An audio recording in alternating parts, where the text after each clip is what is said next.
With liberals having monopolized the fields of journalism, academia, and the entertainment industry for decades, you'd think they'd be happier people, but they're really not. In the age of Trump, many Democrats, hardcore political activists, and the elites in the entertainment industry just seem plain miserable and perpetually angry. Donald Trump is a guy who, you understand, he hurts you, and my testosterone sometimes makes me want to feel like punching him. President, you ain't supporting. We need somebody that can take this guy on. Well, that can punch him in the face. The president is a flaming racist. He's a piece of. Well, they all mouth platitudes about loving diversity, but increasingly they want none of it, meaning they want conservatives banished altogether from the public square, treated like, I don't know, political lepers. So if you're a Trump supporter, you shouldn't even be allowed to do a guest spot on a TV show. Remember after word broke that former White House Press Secretary Sean Spicer would be a contestant in the new season of Dancing with the Stars, host Tom Bergeron protested. My preference, it's not my call, other people book the show, would have been to avoid any political lightning rods. I think dancing at its best is an oasis away from all the divisiveness and all of the stuff that we're all wrestling with right now. Wrestling, dancing. And right on cue, reporters at CNN vomited out this headline. Check it out. Well, it cites 9 unnamed sources affiliated with ABC's news division, and one source said, "It's disgusting to think he's getting on the show and getting paid by our company." First, it's really the shareholders' company, idiot. Second, about half of them will probably vote for Trump. And what's truly disgusting is the rabid partisanship at formerly very respected news agencies like ABC News. After all, no one had any qualms, did they, about hiring George Stephanopoulos from Bill Clinton's White House? And I like George. He's always been kind to me when I've been on ABC. And we've got to remember, he's not a commentator. He's one of the marquee news hosts. Left's fine with that.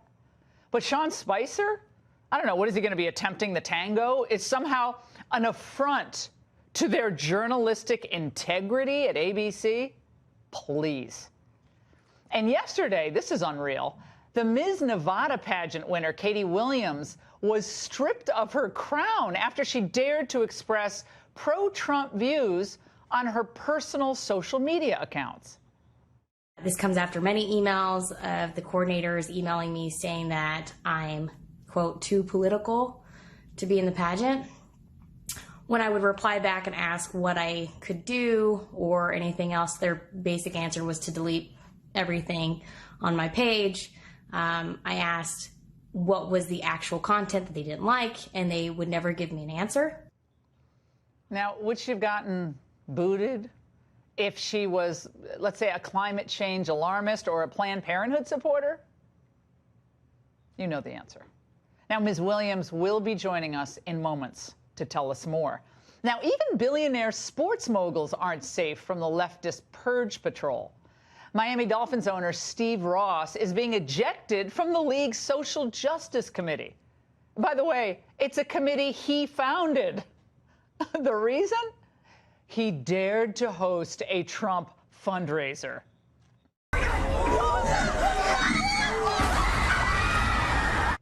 This blacklisting and intimidation and public shunning is part of a pattern that's intensified since the election of Trump.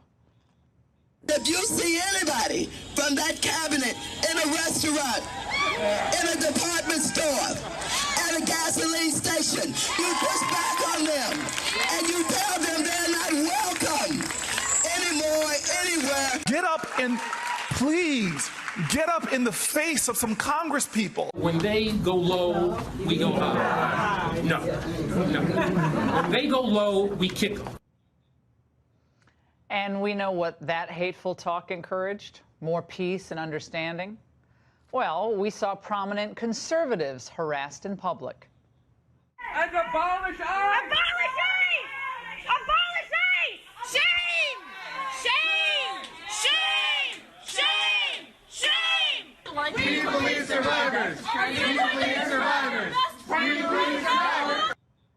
people don't even want conservatives to be able to relax in the sanctity of their own homes.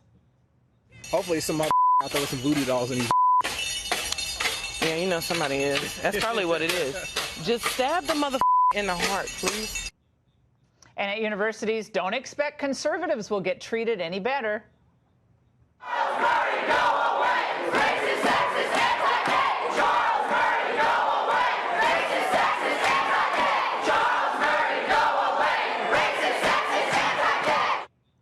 And if you're just a retiree or a small business owner who donates to Trump's campaign, you're also not immune. You too could be targeted and even doxxed by your own congressman, no less.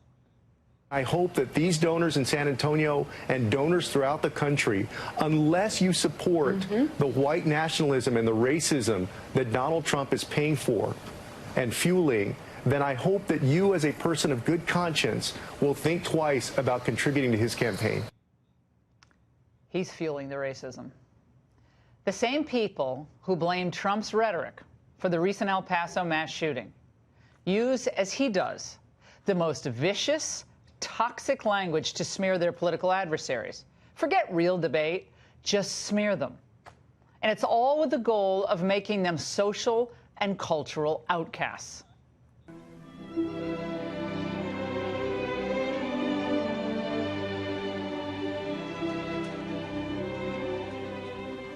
God be with you.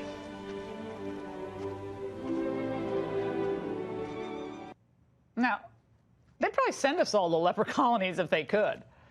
Do you really think most Americans support these malicious efforts, their language? I don't. I think our citizens disagree vigorously, but they're very fair-minded people. And they don't like to see their neighbors or friends on both sides of the aisle living in fear of expressing their views. And so many conservatives today, they come up and tell me, I'm really quiet about what I believe. I'm afraid of saying the wrong thing at work. They're all afraid all the time. And that's why the left wants it. The cultural and political progressives, though, I think they ought to be very careful. Because while demonizing conservatives and driving them underground may feel good to them in the moment, the nastiness may just end up driving more voters into the arms of Donald Trump. And that's the angle.